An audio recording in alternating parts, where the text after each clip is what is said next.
Aujourd'hui, nous allons donc parler du pardon. C'est un sujet très lourd auquel nombreux sont ceux qui doivent y faire face à un moment de leur vie.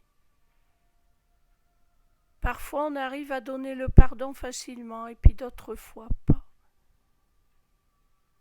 Il y a des fois où on ne peut pas pardonner parce qu'en effet, ce qui a été fait peut paraître grave. Et pourtant, il y a d'autres fois où le sujet peut sembler anodin et la personne n'arrive pas à donner le pardon. Donner le pardon. Certaines personnes semblent penser que si elles donnent le pardon, c'est comme si qu'elles disculpaient l'autre de la faute qu'elles jugent qu'il a commis en leur faisant du mal. Déjà, cela vient de l'orgueil du mental. En effet, nous ne pouvons pas délier quelqu'un d'autre. Nous pouvons le délier vis-à-vis de nous, mais c'est nous qui sommes déliés. Chacun d'entre nous a la responsabilité de ce qu'il fait, de ce qu'il dit, de ce qu'il pense.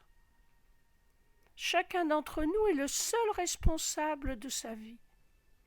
Et ce que l'autre a fait, cette personne qui vous a fait du mal, sa conduite lui appartient. C'est à elle d'en répondre. Lorsque l'on n'arrive pas à pardonner, généralement c'est que l'on croit qu'il y a un pouvoir extérieur. Si l'autre nous a fait du mal, c'est qu'il a plus de pouvoir que nous. Bien comprendre que s'il a pu nous faire du mal, c'est que quelque chose en nous le lui a permis. Oui, je sais, c'est pas facile, pas toujours. Et pourtant, tout ce que l'on vit est notre reflet. Nous venons sur Terre avec un chemin de vie bien défini dans ses grandes lignes, bien qu'à chaque instant il y a les choix et que cela peut encore se modifier. La rencontre de la personne est en quelque sorte programmée. Nous venons sur Terre avec un caractère défini. C'est ce que j'appelle notre valise. À chaque voyage sur Terre, nous ouvrons notre valise qui contient exactement ce qui convient à cette incarnation avec les expériences que l'on a choisi de vivre. Nous sommes donc dans la famille idéale, afin de développer le caractère qui conviendra à ces expériences. Si on désire de vivre l'expérience de la fragilité vis-à-vis de la méchanceté de l'autre, ou par exemple cela peut se traduire par le fait d'être dévalorisé, la personne va naître dans une famille, des parents qui vont le dévaloriser systématiquement. Cela n'est pas qu'il n'a pas les bons parents, c'est simplement qu'il a choisi les parents exacts. Pour faire ce qu'il a à faire, il lui est nécessaire de développer cette caractéristique, cette faiblesse, afin de voir, étant adulte, comment il va s'en sortir. Un peu comme une énigme. Comment on va arriver à résoudre tous ces énigmes, à se sortir du labyrinthe? Ensuite, donc, il va se passer des événements qui vont correspondre à l'expérience de vie que nous avons à faire. Cela est valable pour chacun d'entre nous. Alors nous rencontrons celui, celle ou ceux qui vont participer à cette expérience. Eux, ils ont choisi d'être celui qui fait souffrir, pour différentes raisons. Oh, tout cela, ce n'est pas consciemment, notre petit mental ne s'en souvient absolument pas. C'est au niveau de notre âme. Alors l'autre, oui, va nous faire du mal.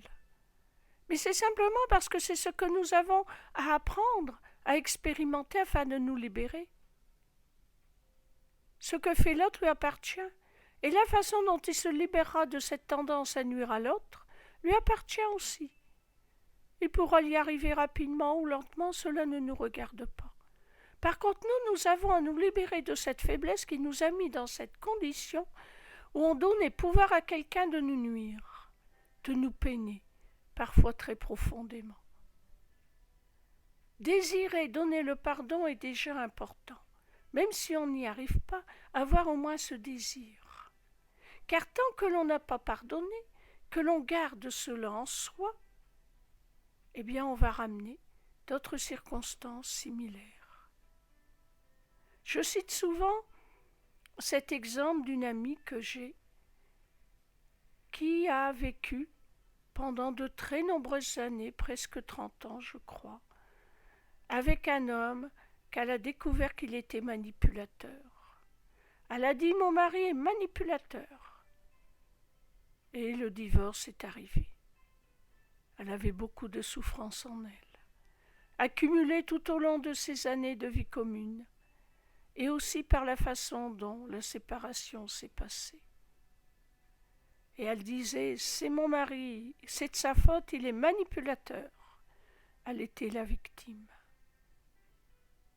Cette femme, qui heureusement n'était pas dans le besoin financier, avait une grande maison. Elle décida de louer la partie du bas. Il arrive un locataire. Oh, pas de bol, il est manipulateur aussi. Après beaucoup de temps, elle arrive à le faire partir. Il arrive une dame, gentille, sympa, pas manipulatrice du tout, mais elle ne reste pas. Au bout de 2 ou 3 mois, elle est partie. Et il revient un autre locataire. Manipulateur lui aussi. Conclusion, tous les hommes sont des manipulateurs. C'est aller un peu vite en besogne. Lorsque cette femme a pu enfin comprendre que si elle avait vécu tout cela, rencontrer tous ces êtres manipulateurs, c'est que la source était en elle. Certes, elle s'était libérée du mari, mais n'avait pas pardonné. Par conséquent, elle retrouvait toujours et toujours la même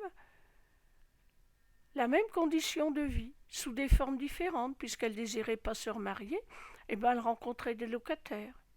Si ça n'avait pas été un locataire, ça aurait été autre chose, une autre condition. Nous rencontrons toujours ce qui nous correspond. C'est notre reflet. Pas notre reflet exact, évidemment, c'est souvent le reflet inversé. C'est-à-dire c'est le reflet de nos faiblesses, le reflet de nos blocages, le reflet de tout ce que l'on n'a pas pardonné, le reflet de tout ce qui nous fait souffrir.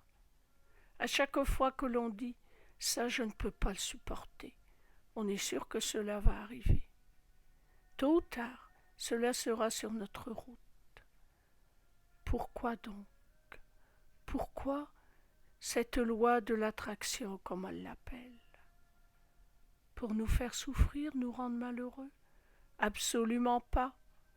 C'est la loi c'est une des lois divines qui gère cette matière dans laquelle nous nous mouvons. C'est simplement pour nous permettre de reprendre conscience de notre pouvoir, de notre filiation divine, de redonner le seul pouvoir à l'énergie divine. L'autre n'a aucun pouvoir par lui-même, sauf celui que vous lui donnez. Alors pour pardonner, je sais, ce n'est pas toujours facile. Si des gens désirent pardonner, c'est un premier pas. Pour les personnes qui ont du mal à comprendre que tout prend racine en eux, déjà le fait que l'autre ne sera pas libéré de ce qu'il a fait, ça peut les aider. Bon, spirituellement, c'est pas encore au point, mais enfin c'est un premier pas. Ensuite, comprendre qu'il va se libérer d'une chaîne qui le relie à cette forme de souffrance. Le pardon, c'est la cassure de la chaîne négative à la source de souffrance. Si vous n'y arrivez pas à pardonner, demandez d'un cœur sincère l'aide divine. Toujours pour le pardon, l'aide divine est donnée, apportée, toujours. Savoir pardonner, c'est ouvrir sa porte, plus de bonheur, plus de lumière. Le Père qui est toute sagesse et tout amour nous laisse toute liberté. Nous pouvons recommencer l'exercice autant de fois que l'on veut. Il nous a créés éternels. Il sait bien que notre âme ne peut être touchée, souffrir, puisqu'elle est éternelle. Alors il la laisse se projeter encore et encore dans la matière. Oui, le choix est toujours là. Vous avez le choix de décider si vous allez subir lamentablement ce qui se passe en souffrant, ou si vous allez choisir le chemin de la sérénité. De tes yeux seulement tu regarderas et tu verras la rétribution des méchants. Les méchants, ce sont ceux qui ne savent pas. Mais pour l'être éveillé qui sait, il regarde le monde, mais il sait garder sa conscience sur la présence. La véritable source de bonheur est en soi dans la présence. Le but d'une vie heureuse, ce n'est pas de décider que l'on va être très riche, avoir un corps très beau, très robuste, être très célèbre. La véritable vie de sérénité dans la contemplation de la présence, c'est d'avoir le bonheur en soi, quelles que soient les circonstances extérieures.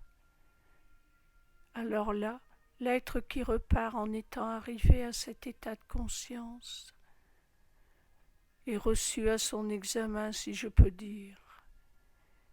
Il est le gagnant, il est le vainqueur.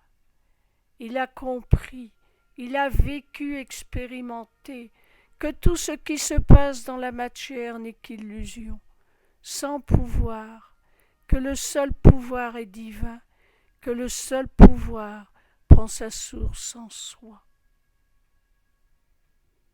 De ses yeux seulement il a regardé.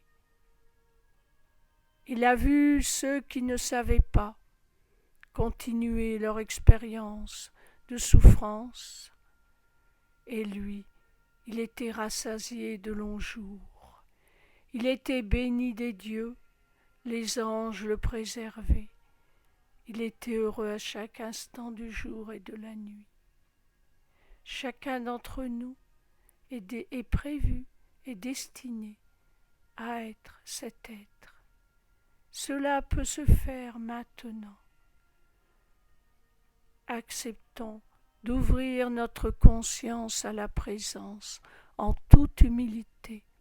Sachons la remercier de son aide. Si on ne sait pas se sécuriser, si on ne sait pas pardonner, si la vie nous semble effrayante ou stressante, ou si on souffre pour quelqu'un. Oui, il y a aussi les peurs pour les autres. Pour tout cela, remettons-les au Père, remettons-les à Dieu, toutes ces peurs, tous ces sentiments, et toujours l'aide est apportée à tout être qui est le cœur pur et qui accepte avec humilité de se dépouiller de ses peurs, de ses colères, de ses ressentiments. Redevenir comme l'enfant qui vient de naître, nu, c'est-à-dire dépouillé de ses grands principes, de ses convictions. S'éveiller spirituellement, c'est accepter de désapprendre ce que l'on a cru savoir pour réapprendre dans la vérité.